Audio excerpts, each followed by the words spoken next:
Neal Sarin, welcome to the Human Capital Innovations Podcast. John, thanks for having me. It is a pleasure to be with you today. I'm super excited to have what I think will be a unique and interesting conversation for listeners. We're going to be talking about supporting our people in our organizations and our teams and their mental health through music therapy. We've talked about a whole bunch of different things on this podcast, but I'm not sure we've ever talked about music therapy, especially as it relates to mental health issues and challenges and employee burnout and the types of things that we face day to day in the workplace. So I think this will be a fascinating conversation. As we get started, I wanted to share Neal's bio with everybody. Neal Sarin is an entrepreneur, music executive, record producer, and screenwriter. He is currently the founder and CEO of Sona, an AI-based music therapy app designed to help anxiety. Sona uses AI to recommend restorative music that's scientifically tested to improve symptoms. Previously, he served as the head of A&R at how do you say that? JioSaavn. Okay, JioSaavn, South Asia's leading music streaming service. He co-founded the company's in-house record label and led creative strategy towards the artist-friendly deals while producing cross-continental records with artists like Nas and Marshmello. After launching several global hits and developing the careers of independent South Asian artists, JioSaavn was honored as India's most innovative company by Fast Company in 2019. What a tremendous background, Neal. It's great to have you. Again, probably one of the more unique backgrounds of people I've interviewed on this podcast before. So I'm super excited for the conversation. Anything else you would like to share with listeners by way of your background or personal context before we dive on in? I think you summed it up pretty nicely there. Okay. So again, unique background, entrepreneur, music executive, time in the music business. Tell us a little bit about how you got into that area. What drove you to, in terms of your career to move into that space, and then how you made the kind of the extension, the jump into reparative, restorative types of music that can be used to relieve symptoms and help with mental health challenges. Yeah, absolutely. Ever since I was 16, I wanted to get into artist development. I had my first A&R internship at Polydor Records at Universal Music Group. And after that experience, I just fell in love with the idea of artist development and doing it as a career. In terms of restorative music, I'm also a meditator. So I started meditating back in 2010, learning transcendental meditation. And received a lot of benefits from it, reduced anxiety, improved focus. But on that journey, I realized that it takes a lot of time, dedication, practice, and even monetary investment to achieve meaningful benefits. So the music producer and composer in me thought, how can we create music that could help people achieve similar benefits to traditional meditation, but just by listening to music? So that really prompted the journey of creating a music composition process that could actually help people achieve these benefits, that's backed by neuroscience. Yeah, that's fantastic. And tell us a little bit more about the neuroscience component. And again, your app uses AI-based music therapy. I'm not really even sure how that works. Can you explain that for us a little bit in the neuroscience behind that? Yeah, absolutely. So our music is composed in-house with Grammy-winning producers, engineers. And basically what we've done is we've developed a music composition process, right? That's a series of composing and sound mixing techniques that when you bring them together, they have this anti-anxiety effect on the listener. So the music's actually composed by humans. A lot of people think, oh, is it machines? Is it robots? Who's making the music? It's actually human-based compositions. And with that, we've on the AI side, we use AI to recommend music based on the listener's inputs, time of day, listening behavior over time. So that's kind of where the AI recommendation engine comes in. And in terms of the neuroscience, we've conducted a few studies, one with Nielsen, one with UC Berkeley, And essentially what we found is that our music in the span of 10 minutes significantly increased alpha brainwave activity. Are you familiar with brainwave states and kind of what they mean? Not really. If you can explain that a little bit, that'd be great. Yeah, absolutely. So basically, as we're having a conversation right now, John, our brainwaves are in beta. So we're in a focused, alert state. If we were stressed or agitated, we'd be in high beta, right? So a more anxious state and a faster frequency. And if you're in a relaxed and calm state, it's known as an alpha state, so a slower frequency. So what we found, that's kind of just the basic overview. It gets deeper than that. But what we found is that our music significantly increased alpha, and it also increased working memory. So we saw more theta. And we also conducted a second study with UC Berkeley recently, where we actually tested our music with mice and monitored their corticosterone levels, which is the stress hormone equivalent in mice. And we compared our music against 60 minutes of Sona, 60 minutes of Bob Marley Exodus reggae, and 60 minutes of white noise. And essentially what we found is that our music was significantly more effective in reducing corticosterone than the white noise and the Bob Marley type of music. And so it's really interesting findings, and we're just building a narrative around our music's efficacy. And we're currently on track now to achieving FDA approval. So we're conducting all this research as fuel and ammunition to achieve that. Yeah, that's awesome. Thank you for that explanation. Again, this isn't my area, so I appreciate just kind of walking me and my listeners through that. And it's super fascinating. And I'm one that always listens to music while I work. And so I'm curious, is this the kind of thing where you use it during meditation, or is it the kind of thing where you put in your earbuds and you have it going in the background while you're working, and it helps with keeping you kind of more present and calm, and helps you work more effectively as well? It's a great question. So we've designed our music to be listened in a passive environment. So you can have headphones on, but you can also, I mean, I personally listen to Sona, just with my iPhone. So you don't have to necessarily, have headphones or any special equipment. You can listen to it in a passive environment. So whether you're meditating actively and you want to have some music in the background, that's an option. If you're cooking, if you're studying, if you're just relaxing around the house, you can also have it playing in that more passive environment as well. Yeah. And for me, the music, it just helps with focus and flow state. So, if I'm working and I have music going, I'm not really even paying attention to the music all that much. But it just helps me get into that state of focus, and then I can be more productive. And so it sounds like this could be used for that purpose, but it also, of course, is used just for the calming effects, and to help with stress and anxiety. So I think that's important too. And let's talk a little bit about how this might be utilized in the workplace. I think it's clear, in our personal lives and at home, I can, use this as part of my morning routine, my meditative routine. I can use this while I'm cooking, or while I'm just trying to relax at the end of a hard day. What can we do? Like if I'm a boss and I notice that my team is stressed and anxious and feeling burned out, and perhaps I know of a particular member of my team that's struggling with mental health challenges, what could I do, and how could I utilize this with my team or with individuals on my team to help them? Yeah. 83% of the US workforce suffers from work-related stress.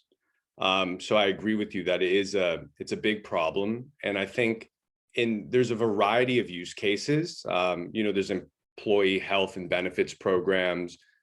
We work with employers to offer extended free trials of Sona to companies and their employees.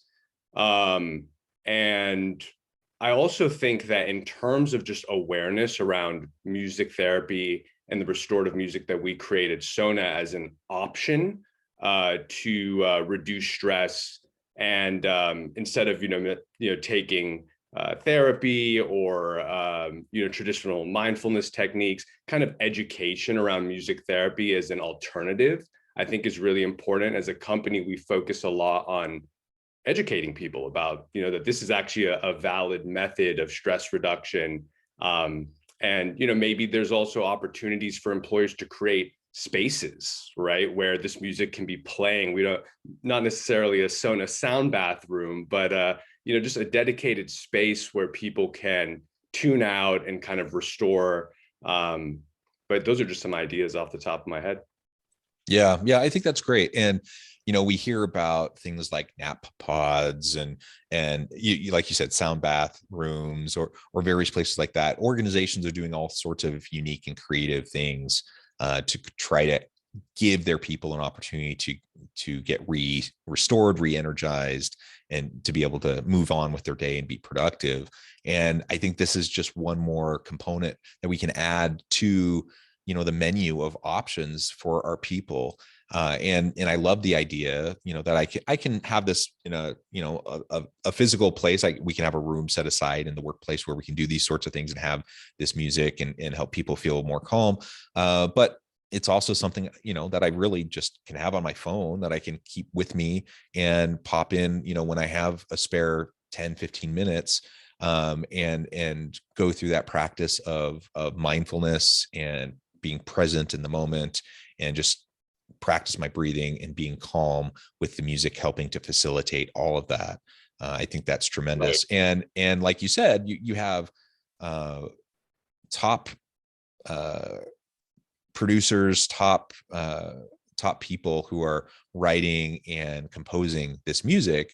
This is good music. This isn't just some random stuff that you get for free off the internet. This is good stuff, right? This is good. People are going to enjoy it. It's going to be helpful to them. And ultimately, what we all want is to be more mentally healthy in the workplace and in our personal lives. We all want to figure out how we can better balance the challenges in our life. And the reality is we all face a whole array of different issues. And if we're going to, as we move into the future of work, if we're going to continue as individuals, but within our teams and within our organizations, if we're going to continue to be innovative and add value to the marketplace, we have to find new ways that will help us deal with the challenges of the times, that will help us to get into our flow state, to reconnect, to find our calm, and be able to navigate the challenges. Absolutely. So I'm curious if there's any other thoughts around the science of your music, or perhaps even the composers, those who are involved with the writing of the music. What goes into that process with music therapy in mind? So with the end goal of helping to relieve anxiety symptoms and such, what does that do for how you select composers or how you think about the neuroscience? Yeah, in terms of selecting the composers, we use very traditional kind of artist development techniques to select them. And we really look for authenticity, right? So like you said, having premium quality music, you don't want to hear something that sounds like stock music. So we look for composers that we believe are extremely talented. In the same way we would sign a pop or a hip hop artist, we look for that same level of authenticity, but composers in this restorative music space. And I think that's kind of a prerequisite. And then we essentially, once we sign them to a non-exclusive deal for a certain number of compositions, we then get on a call and explain our music composition process to them and kind of work through it. And then once they kind of understand these pillars and fundamentals of making this type of restorative music, they then go and paint. And, sometimes it takes a few weeks, a few days, and they come back with some demos and ideas. And then I really work with them to kind of refine it. And, sometimes it's perfect from the get-go. And other times, we might want to refine the compositions a little bit. And then once we get the compositions ready, that's when we ship the files to Warren Riker, who's our in-house mixing engineer, head of sound design, and he's basically polishing the gems, so to speak, to make them sound as good as they can. And then we master it with two-time Grammy-winning engineer Rick Hilaire, who then basically masters the compositions, but with spatial audio processing kind of embedded in the actual master. So that's our production process, in a nutshell. And hopefully people can hear the difference. Yeah, yeah. And that's what I was wrestling. I was trying to find the term, the stock music, right? That's what people don't want. There's plenty of that out there. We want really polished. We want really inspiring, really great compositions that are unique and will help us feel things. And so I think that's wonderful. Thank you for walking us through that process. And I would encourage, anyone listening and you're thinking, how could we utilize this? I think hopefully it's clear how it could be utilized in your personal life. Now, just recognize if we're trying to foster a more dynamic and healthy workplace environment, psychologically healthy, mentally healthy workplace environment, we need to recognize that every single member of our team brings stuff with them from home. Like our lives bleed together. We can't just neatly compartmentalize, this is home, this is work. And our people bring with them their authentic selves to the workplace. And that includes the baggage and the challenges and the struggles that they're dealing with. And so if we're going to be supportive and create a psychologically safe organizational climate, we also need to help model for them how to deal with mental health challenges, how to, strategies to cope and to overcome. And this is just one of many tools. Sometimes people need to go to therapy, talk therapy. Sometimes people need medication. Sometimes people just need to feel appreciated and supported in the workplace. Sometimes people need help in learning how to use more mindfulness practices. And your app and music therapy is just one more tool that we can use to proactively help our people when we see the challenges and the struggles that people are facing, when we notice that perhaps there's heightened levels of anxiety, or if we just recognize that the next couple of weeks are going to really be tough. we have a big deadline coming up, or we have some new contract or whatever, and we can proactively just recognize those things and encourage our people and model through our own behavior how to utilize tools like this so that people can proactively stay on top of their mental health issues and make sure that they're staying mentally healthy. So I think this is tremendous. I really appreciate you taking the time to come on and explain this for us. And I would encourage listeners to check it out. I know at the time I'm going to have to let you go here in a few minutes, but before we wrap up, can you share with us how people can get connected with you, find out more about your work, find more about the app, where they can find the app, and then give us the final word on the topic for today. Absolutely. Yeah. So our website is www.sona.care. And there you can download the app either on iOS or Android. Our Instagram is @SonaCares. And if anybody wants to get connected with me directly, they can send me a message at nealsarin.com. That's NEALSARIN.com.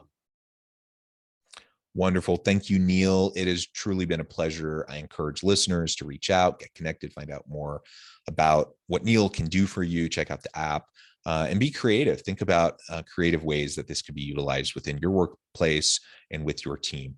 And as always, I hope everyone can stay healthy and safe, that you can find meaning and purpose at work each and every day. And I hope you all have a great week.